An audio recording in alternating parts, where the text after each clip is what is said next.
మీకా గ్రంథం 3వ అధ్యాయము 11వ వచనము ఎవరైనా చదువుతారా? జనుల ప్రధానులు లంచం పుచ్చుకొని తీర్పు తీర్చుదురు, వారి యాజకులు కూలికి బోధింతురు, ప్రవక్తలు ద్రవ్యం కొరకు సోది చెప్పుదురు. అయినను వారు యెహోవాను ఆధారం చేసుకుని యెహోవా మన మధ్య ఉన్నాడు కదా, ఏ కీడును మనకు రానేలేదని అనుకుందురు. ఏమనిపించింది ఈ వాక్యం చదివితే? ఏమైపోయిందంట? అయితే ఈ వాక్యాన్ని మనం చూసినట్లయితే ఏముంది, నాయకులు ఏం చేశారంట, లంచాలు తీసుకొని తీర్పులు ఇస్తున్నారు. ఈ రోజుల్లో కూడా అంతే ఉందిగా, లంచమే. ఎవరు తప్పు చేశారా వాళ్ళకి ఎక్కువ శిక్ష పట్టం కంటే లంచం ఎవరు ఇచ్చారో వాళ్ళు తప్పించుకొని తిరుగుతున్నారు. యాజకులు కూడా ఎలా ఉన్నారు, అందరూ అని చెప్పను కానీ కొంతమంది ఎలా డబ్బు కోసం సేవ చేస్తున్నారు. నేను కొన్ని చోట్ల వచ్చే వాక్యం చెప్తే ఇన్ ద శాలరీ జాబ్ లాగా. ఇది జాబా అండి? సేవ చేయడం జాబా? కాదు కదా. డబ్బు కోసం బోధిస్తున్నారు ఒక శాలరీ విధంగా. ఇంకా కొంతమంది చూస్తే ప్రవక్తలు ఏం చేస్తున్నారు, డబ్బు కోసం ప్రవచిస్తున్నారు. ఫైనల్ గా ఇవన్నీ చూస్తా ఉంటే మనుషులు దేని కొరకు చేస్తున్నారు? నాయకులది ఎలాంటి ప్లేస్ చెప్తారు ఎవరైనా? నాయకుల ప్లేస్ ఏంటి? నాయకుల పని ఏంటి? ఓకే, న్యాయం తీర్పు తీర్చడం కదా. మరి వాళ్ళ పని వాళ్ళు సక్రమంగా చేస్తున్నారా? దేనికోసం చేస్తున్నారు వాళ్ళు? డబ్బు కోసం, మనీ కోసం చేస్తున్నారు. ఓకే, యాజకులు యాజకుల పని ఏంటి? ఎవరైనా ఫాస్ట్ చెప్తారా? రూపం తీసుకొని వెళ్ళారు. ఓకే, ఈ రోజుల్లో యాజకులు సేవకుల పని ఏంటి? దేవుని వాక్యం చెప్పడం, దేవుని వైపు నడిపించడము, ఇవన్నీ ఈ దేవుని సేవకుల పని. ఈ ప్రవక్తల పని ఏంటి?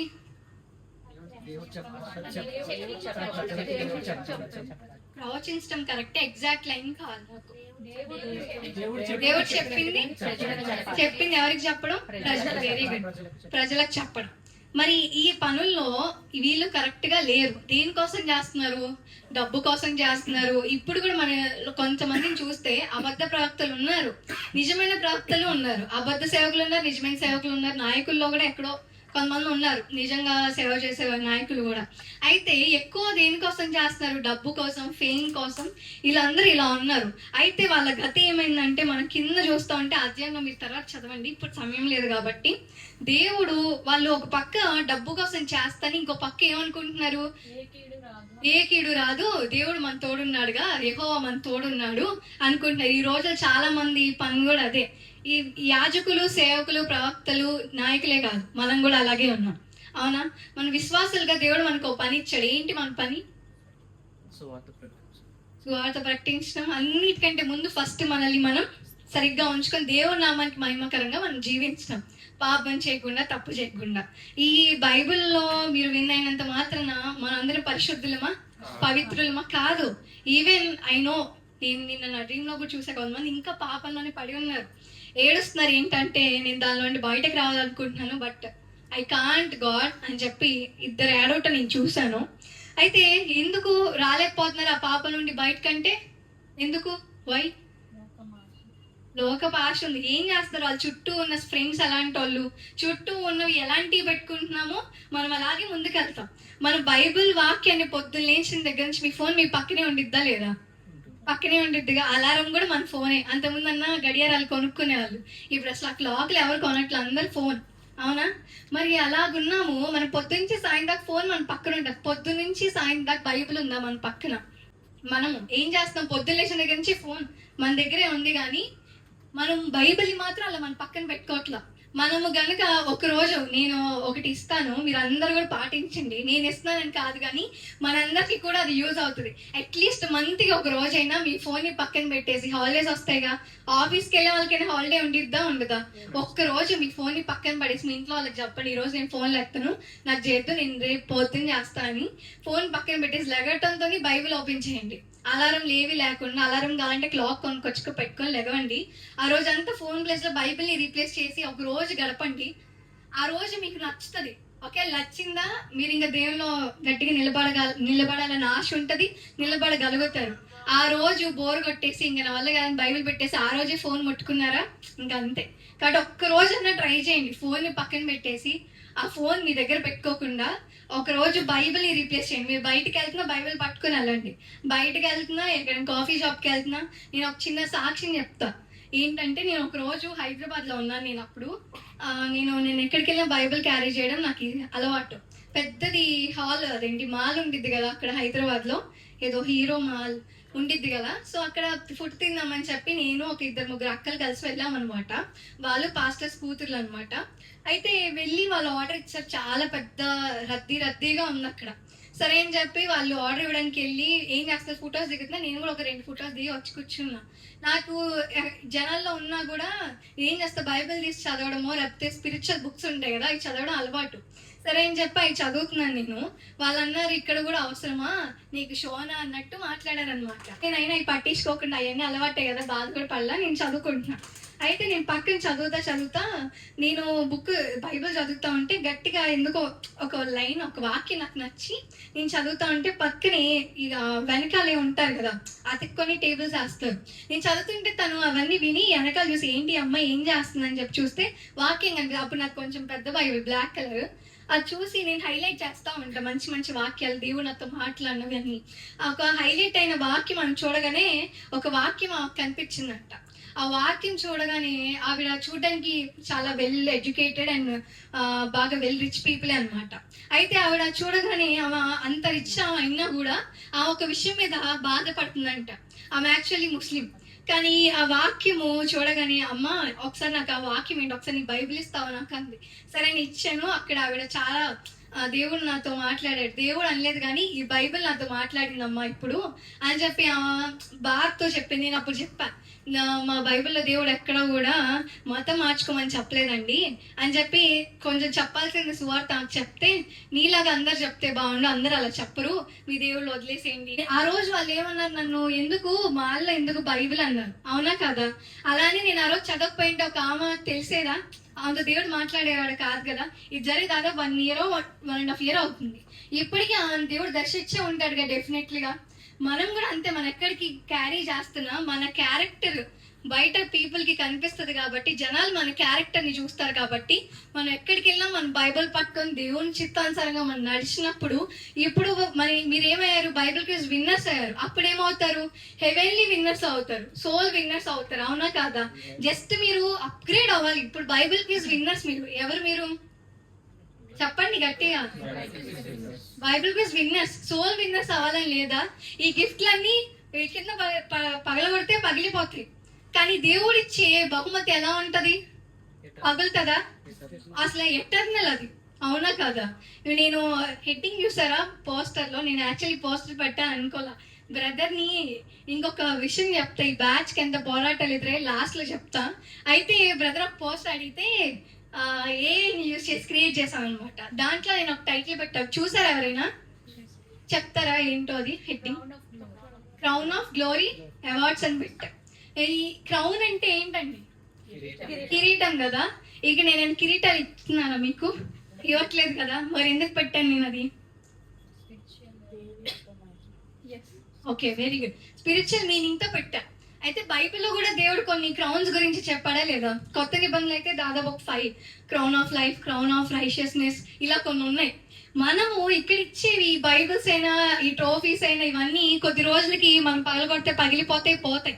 కానీ దేవుడు ఇచ్చే గిఫ్ట్ ఏంటి, ఎటర్నల్, అది అంతము కానిది. కాబట్టి మనం ఎలా ఉండాలి, కేవలం ఈ బైబిల్ విన్నర్సే కాకుండా ఏమవ్వాలి, సోల్ విన్నర్స్ అవ్వాలి.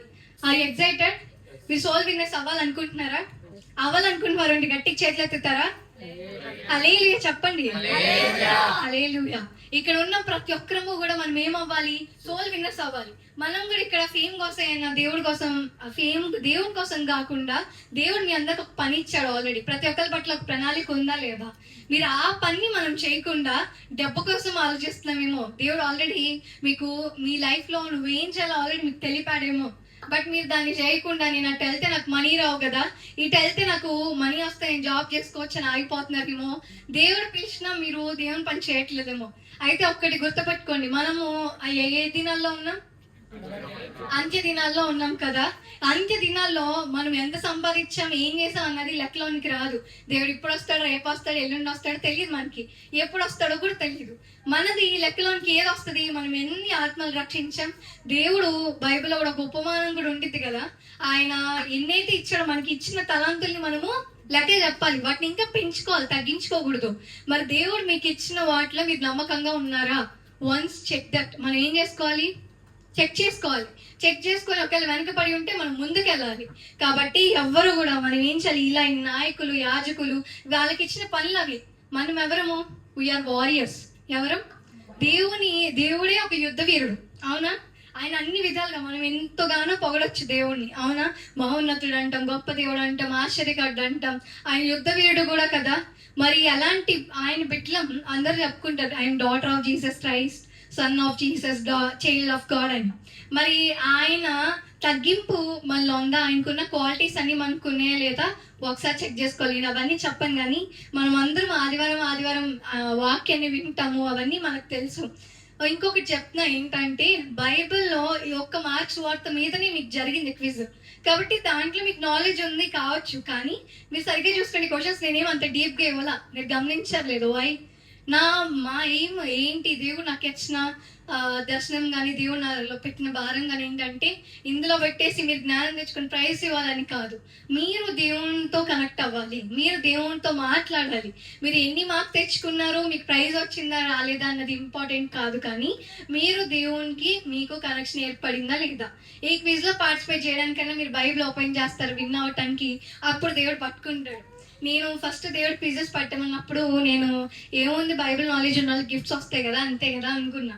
కానీ థర్డ్ బ్యాచ్లో మేము ఏం చేసామంటే చాలా సాక్ష్యాలు విన్నాం. అవి విన్నప్పుడు నాకు ఇంకా అనిపించింది ఇంకా పెట్టాలి. విన్నర్స్ కాకుండా ఎక్కువ పార్టిసిపేట్ చేసే వాళ్ళు టెస్ట్ మనీస్ ఇచ్చారు, దేవుడు నాతో మాట్లాడాడు అని.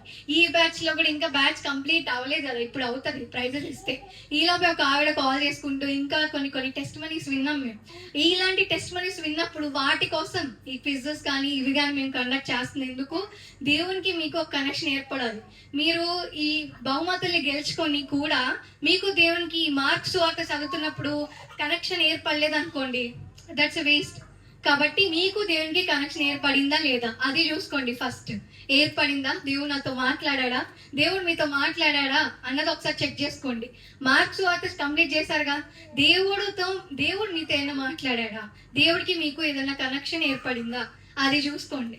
వీరందరూ ఒక పక్క దేవుడి పని చేస్తున్నాం, కానీ తప్పు అనుకుంటున్నారు, దేవుడు మన తోడు ఉన్నారని. మనం కూడా అలాగే అనుకుంటున్నాం, మనం దేవుడి పని చేస్తున్నాంగా, నాకు గిఫ్ట్లు కూడా వచ్చాయి కదా, ఏముంది నేను చాలా మంచిదని అనుకుంటున్నాం. నో నో నో, మనం ఏం చేయాలి? దేవుని కొరకు నిలబడాలి. మనం కూడా వీళ్ళలాగుంటే దేవుడు వచ్చి కింద ఆయన ఉగ్రత కూడా కనిపిస్తుంది. మనం ఈ అధ్యాయాలు మొత్తం చదువుతా ఉంటే మనం కూడా దేవుని ఉగ్రతను ఫేస్ చేయాలని ఎవరికి ఇంట్రెస్ట్ ఉందా? ట్రై చేస్తారు పోనీ దేవుని ఉగ్రతని? లేదు కదా. ఆయన ఒకసేపు చూపు తిప్పితేనే మనం ఉంటాం లేదో తెలియదు. కాబట్టి ఆయన కొరకు నిలబడదాము, కేవలం ఆయన కొరకు మాత్రమే ముందుకెళ్దాం. బైబిల్ క్విజ్ విన్నర్స్ తో ఆగిపోకుండా మీరు సోల్ విన్నర్స్ అవ్వాలని నేను కోరుకుంటున్నా. మీరు అప్గ్రేడ్ అవ్వాలి, ఓకేనా? ఇక్కడే ఆగిపోకూడదు. ఏమవ్వాలి? గట్టిగా చెప్తారా? ఒక్కసారి ఆగండి. ఫస్ట్ అమ్మాయిలు చెప్తే తర్వాత అబ్బాయిలు చెప్తారు. మేము అప్గ్రేడ్ అవ్వాలనుకుంటున్నాం దేవుని కొరకు అని గట్టిగా చెప్తారా? అమ్మాయిలు 1 2 3 స్టార్ట్. ఓకే, ఇప్పుడు అబ్బాయిలు చెప్పండి 1 2 3. ఓకే, మీరు ఎక్కువ మంది అన్నారు కాబట్టి మీకు ఎక్కువ సౌండ్ వచ్చింది, కానీ ఇంకొకసారి మీరు గట్టిగా చెప్పండి, ఏం పర్లేదు. కింద వినిపించ గట్టిగా మీకు దేవుని కోసం నేను వాడబడాలనుకుంటున్నాను గట్టిగా చెప్తారు చేతులు ఎత్తి. అమ్మాయిలు ఒకటి. Okay, God bless you all. అబ్బాయిలు కూడా ఒకసారి చెప్తారా గట్టిగా? మీరు గొంతున్నంత వరకు నేను దేవుని కోసం వాడబడాలనుకుంటున్నానని చెప్తారా? చేయెత్తి. కానీ నేను ఒకటి గమనించే వాళ్ళు ఎక్కువ మంది ఉండి వాయిస్ వినిపించినా వాళ్ళు హార్ట్ ఫెల్ట్ గా గట్టిగా చెప్తున్నారు, మీరు కొంచెం స్లోగా చెప్తున్నారు. అలా ఉండకూడదు. మనం ఎక్కడ ఉన్నా దేవుని కొరకు మన వాయిస్ ని గట్టిగా రైజ్ చేయాలి. అయితే ఇంకొక మాట చెప్పి నేను ముగిస్తాను. ఏంటంటే 2 కొలసీలకు రాసిన 2వ పత్రిక 3వ అధ్యాయం 23 నుండి 24 వరకు.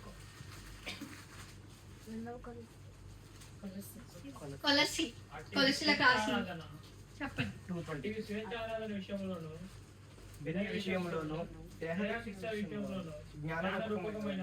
అధ్యాయం 23. 3వ అధ్యాయము 23. ప్రతిఫలముగా పొందుదుమని ఎరుగుదురు కనుక మీరేమి చేసినాను అది మనుషుల నిమిత్తం కాక ప్రభువు నిమిత్తం అని మనస్ఫూర్తిగా చేయుడి. మీరు ప్రభు అయిన క్రీస్తునకు దాసులై ఉన్నారు. చాలు. మనం చేసేది ఎవరి కొరకు చేయాలి? దేవుని కొరకే చేయాలి. మనం ఏది చేసినా దేవుని కొరకే ఉండాలి. నేను ఒక భక్తుడు చెప్తుంటే విన్నాను, మా తమ్ముడు కూడా నేను అలాగే ఉంటా అన్నాడు.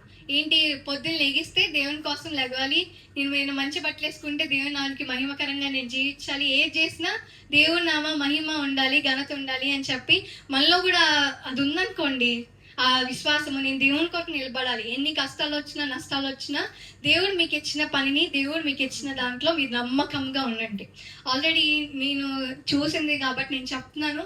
ఇక్కడ ఆల్రెడీ మీలో కొంతమంది దేవుడు మీ జీవితంలో దేవుడు చిత్తం ఏంటో తెలియజేశాడు. బట్ మీరు పరిగెత్తుతా ఉన్నారు, దాన్ని విడిచిపెట్టి పరిగెత్తకుండా కాన్సిక్వెన్సెస్ ఏమొస్తాయి అని చెప్పి భయపడితే ఆగిపోకండి.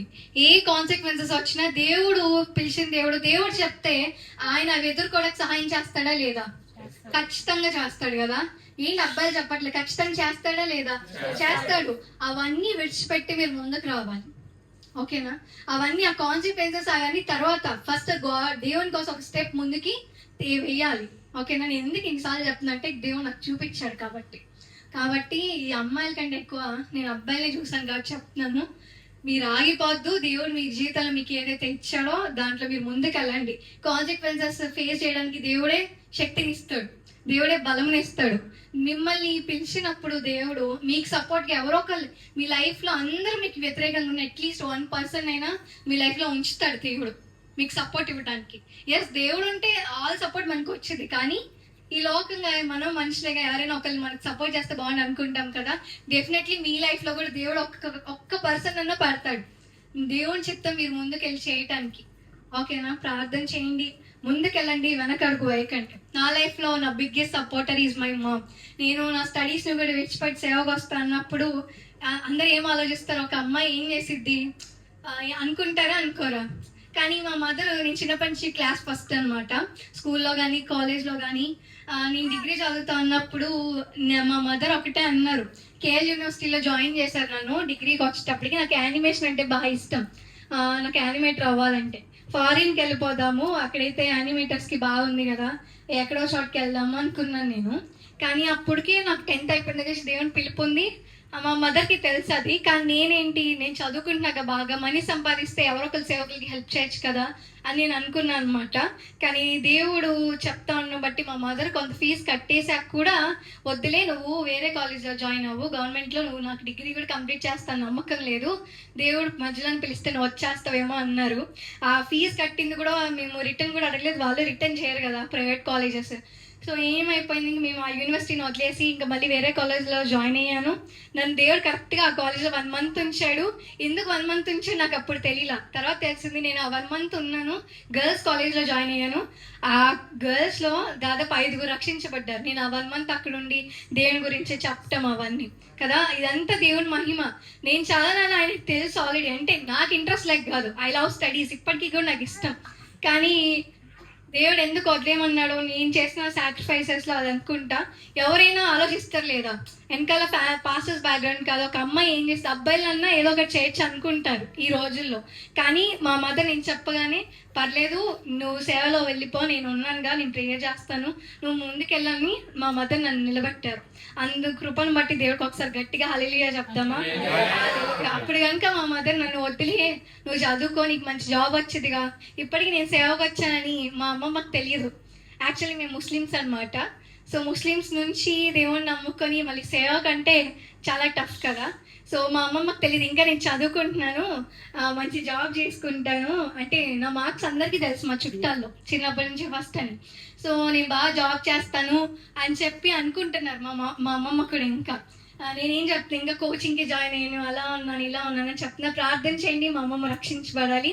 అప్పుడు దేవుడు ఆమెతో కూడా మాట్లాడతాడు. మా కుటుంబం అంతా కూడా దేవుళ్ళకి వస్తుంది. ప్రార్థన చేస్తారా? గుర్తు పెట్టుకుంటారా?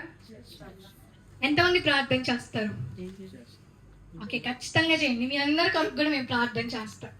ఈ కొద్ది మాటలు దేవుడు